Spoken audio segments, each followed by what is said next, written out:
Did Xbox just leak PlayStation's Game Pass? We've got updates on the new Ghostbusters game. We also have an update on the upcoming Texas Chainsaw Massacre game. And is the PSVR 2 coming sooner than we think? Let's find out in today's episode of PlayStation News. So starting way back with Friday the 13th, the game, Elphonic basically found the type of game they want to make, because since that game came out and they had to stop working on it because of the Friday the 13th lawsuit, they've also made Predator Hunting Grounds for PlayStation, which is essentially the same game, but it's like a first-person shooter where you're a mercenary on one side and then the other person plays as Predator. And now it looks like they're continuing on with the trend because they have a new Ghostbusters game coming out. And tell me if you've heard this before. 4 people are going to play as Ghostbusters and 1 person is going to play as a ghost. It's going to be asymmetrical and it's going to be multiplayer. I'm just going to be real. If I had to use one word to describe this game, which is called Ghostbusters Spirit Unleashed, it is generic. Like, the title itself is generic, the graphics are generic. It just seems like they're taking what they've already done on their last 2 games and just doing it with Ghostbusters. And I don't know, I wish they would spend more time developing these games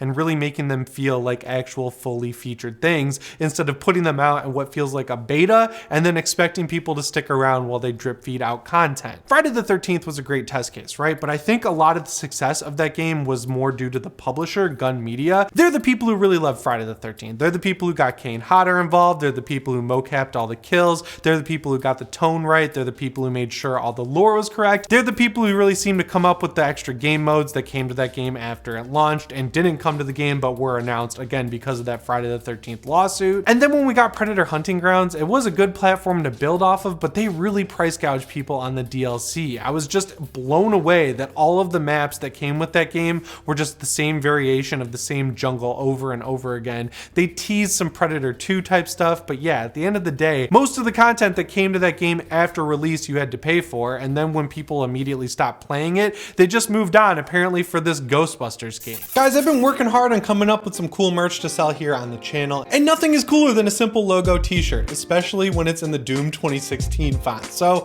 if you want to get one of your very own PSReady logo t-shirts, we can find each other in public and do a secret handshake. You can check it out down in the merch shelf below this video or at staypsready.com, and if you want to get 10% off your first order, make sure you use the code STAYREADY. There are some cool aspects to this, like they've got Ernie Hudson and Dan Aykroyd involved, but Dan Aykroyd will do anything related to Ghostbusters. And speaking of Dan Aykroyd being in a Ghostbusters game, there's already a really good single player Ghostbusters game. So instead of letting yourself get hyped up and then be ultimately disappointed by this, I would honestly say keep your expectations in check for this game. If you want to see how one of these games is done right, you have to check out their Texas Chainsaw Massacre game. Ever since the game was announced, they've been giving us a ton of updates over on the game's main website through blog posts. They've been showing us pictures of all the different locations they've been visiting to make sure that the levels in this game are exactly right. They've been focusing on the fact that Leatherface is not the only antagonist. You're going to be able to play as different members of the Texas Chainsaw Massacre family. They also just revealed the main core cast of Survivor type characters you're going to get to play as. They all look different and unique. The clothing that they're wearing looks like it's pulled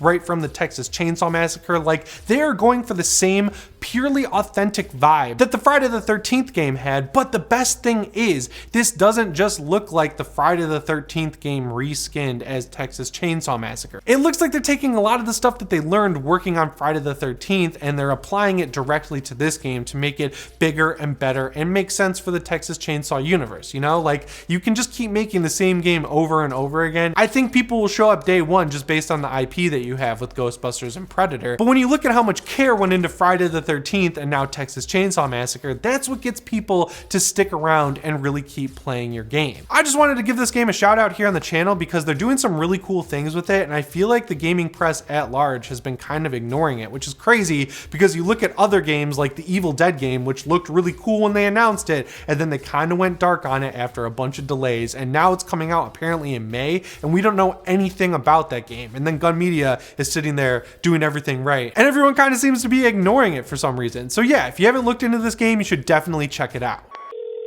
I told him to subscribe last time. What do you mean it wasn't enough? All right, I'll tell him again. I'll tell him again. Guys, I just got off the phone with Jim Ryan. He really liked the shout out the last time he called me and I told you guys to subscribe, but unfortunately, he said it's not enough. He's with me here trying to get me to 100,000 subscribers, so it'd be really cool if you keep Jim Ryan happy by subscribing to the channel. I don't like it when he calls me. So if you guys haven't heard, the Game Development Conference is going on right now. I think over in San Francisco. It's abbreviated to GDC. It happens every year and it's basically like a convention where all the big game developers get together and show each other what they're working on. It's kind of like why probably a lot of the games from different studios and different publishers always end up having very similar features, because while these features are being worked on and implemented in games, they're generally shown off at GDC. But the cool thing about GDC is that hardware is also shown off there, because developers got to know what they're going to be working with in the future so they can kind of get ready for it and get their head in the game. And one piece of hardware that's being shown off this year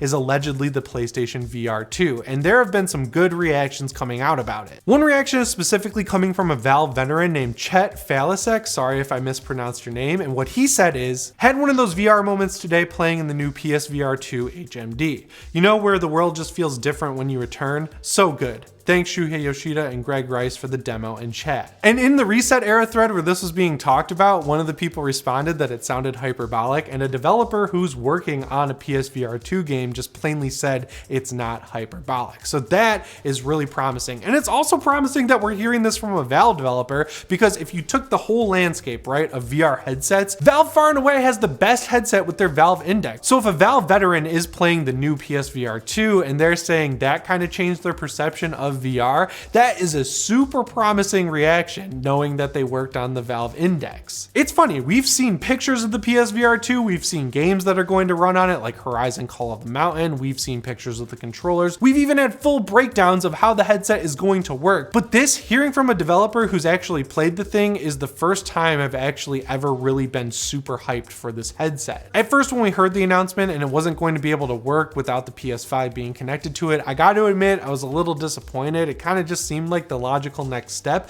Like, how cool would it be if Sony kind of turned what they had with the PS Vita and the PSP into a VR type situation, where if you connect your PSVR 2 to your PS5, you get much smoother gameplay, but if you disconnect it from the PS5, you can take it on the go and you can play VR games at reduced graphics settings, but you'll still get your trophies, you'll still have the games there, you'll still be able to chat with your friends and have fun in VR in the PlayStation ecosystem. That's what would make the headset a competitor to the Oculus Quest 2, which is kind of just cleaning up the VR market. And honestly, I think the only way PlayStation is really going to be able to compete with that headset now is with price. But hearing that it's creating a paradigm shift in how games look and feel in VR, that kind of makes it a little bit more competitive in my mind, even if it is a similar price to the Oculus Quest 2. I know that they changed the name of that headset to the Meta Quest 2, but I'm sorry, I'm never going to call it that. That is just stupid. I know people were saying this when the PSVR 1 came out, but I really feel like the PSVR 2 is really going to be the make or break moment for console VR gaming. Sony really kind of went in on making a bunch of really small games that were cheaper and never really took too much advantage of the PSVR headset, but now they're going all in. They've got OLED screens, they've got developers saying how good it is. I feel like now's the moment where they can really wow us with some cool games. The only thing making me nervous is that the only game they've shown off at this point is Horizon Call of the Mountain,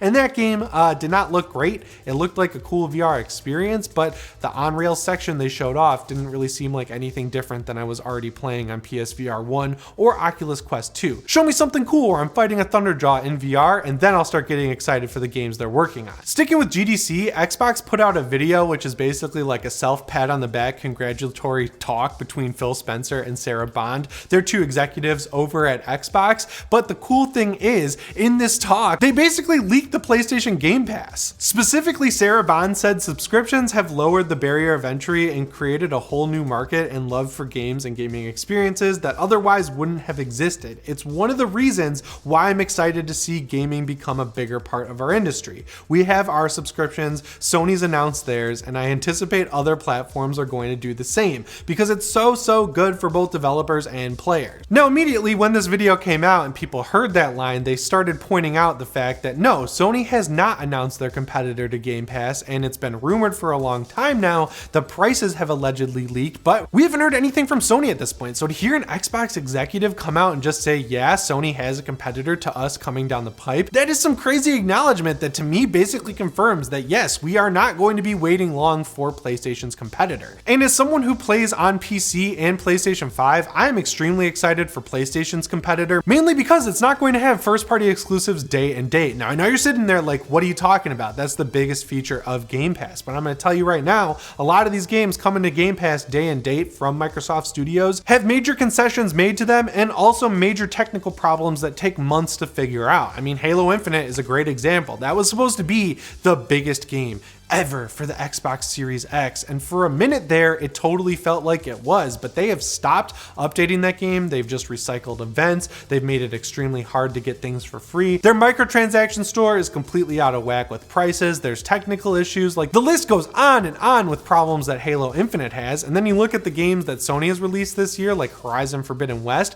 That game came out and it had a few graphical issues and a few broken quests. Sony fixed that within a couple weeks, and now the game is basically one of the best reviewed games of the year. It's got like 70 hours of content and people are absolutely loving it. Gran Turismo 7 apparently is really good, but it does have some live service issues. Sony is listening to those, and they've been really good about consistently updating the game and doing their best to fix those issues, but they could do a little bit better, if I'm being real. But even when you compare that to issues that Game Pass has, I don't think it's even a fair comparison, because every game I've played on PC on Game Pass has had major problems at launch. Back 4 Blood was a day one example of a Game Pass game. It had major stuttering on the Game Pass version, but then if you bought it on Steam or tried a demo out, it just ran totally fine. And that has happened to me with a lot of games like Forza Horizon 4. Forza Horizon 5 is another example where they had major server issues day one. There are tons of microtransactions in that game. You basically had to buy the full $90 edition to be able to get everything you wanted out of that game. So knowing that PlayStation's competitor to Game Pass is going to be a way to play older, really good games and also PS3 games is awesome, because you'll be able to play these games when all their DLC is out just a little bit later. It's kind of like when you wait to play a game for all the DLC to be out so you can get the Game of the Year edition for a little bit cheaper, but now you're just going to get it for a subscription price, right? Like getting a game like Days Gone or getting a game like Persona 5 Royal or Horizon Forbidden West or any game that really PlayStation makes just a few months after release for the added cost of your subscription is way better than what you're getting on Game Pass at this point in time. Now in the future, Microsoft could totally turn around and have some real bangers coming out, but people were really looking forward to their Perfect Dark remake, and now we're hearing that the main creative team of that game basically all left the studio,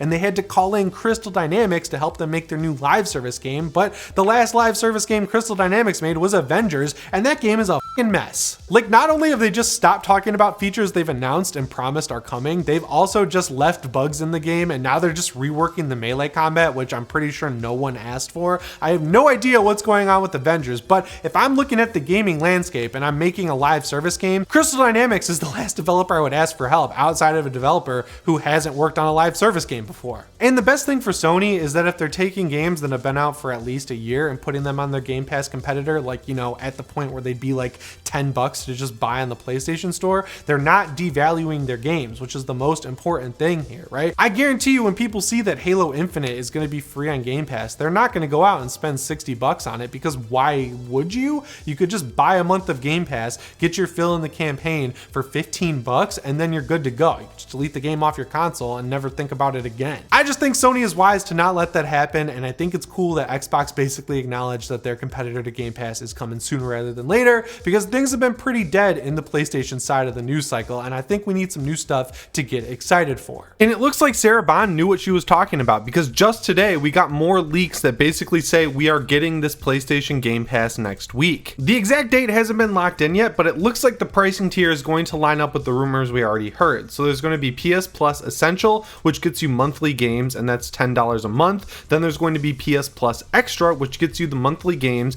and a catalog of games that you can download to your PS5. That one's going to cost $13, and then for $16 you can get PS Plus Premium, which has monthly games, a game catalog, streaming like PS Now, you know, included in the PS Plus price, classic games, and game trials. So classic games, I think, is basically what we heard about it being PS3 games, which is awesome, and game trials are going to be like you can download a brand new game, try it out for a couple hours, and decide if you want to buy it. It's kind of like Steam's refund process, where if you play a game for less than 2 hours, you can get all your money back.